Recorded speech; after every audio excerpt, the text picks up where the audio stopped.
আসসালামু আলাইকুম। আমি Nishat Tasnim, service operations executive and health guidance officer, citizen Care Bangladesh. আজকে আমাদের সাথে গেস্ট হিসেবে আছেন ডক্টর তন্দ্রা আপু। আপু, আপনার পরিচয়টা যদি একটু দিতেন। আসসালামু আলাইকুম। আমি doctor Tasnia Saleh Tondra, senior medical officer at Bangladesh General Hospital and family physician at Citizen Care Bangladesh. Thank you আপু।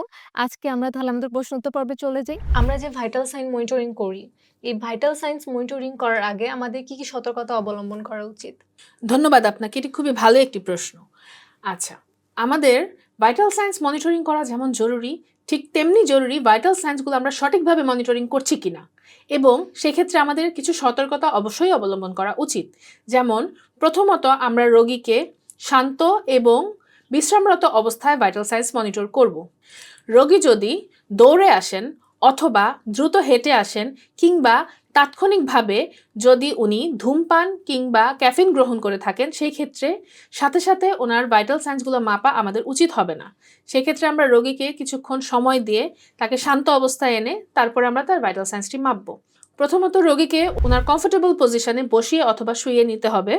অতঃপর যিনি ওনার ভাইটাল সাইন্সটি মাপবেন তাকে অবশ্যই হাত ধুয়ে অথবা স্যানিটাইজ করে নিতে হবে, এবং ব্যবহৃত যন্ত্রগুলোর পরিষ্কার পরিচ্ছন্নতা এবং সঠিকভাবে কাজ করছে কিনা এটা নিশ্চিত করতে হবে। রোগীর ভাইটাল সাইন্সগুলো মাপার আগে অবশ্যই তাকে কথা বলতে অথবা নড়াচড়া করতে নিষেধ করতে হবে, এবং রোগীর বয়স ও শারীরিক অবস্থা অনুযায়ী উপযুক্ত পদ্ধতি ব্যবহার করতে হবে। এই সতর্কতাগুলো সঠিকভাবে অবলম্বন করলে অবশ্যই আমরা সুনিশ্চিতভাবে ভাইটাল সাইন্স পরিমাপ করতে পারবো। অনেক সুন্দর করে উত্তর দিয়েছেন, ধন্যবাদ আপু।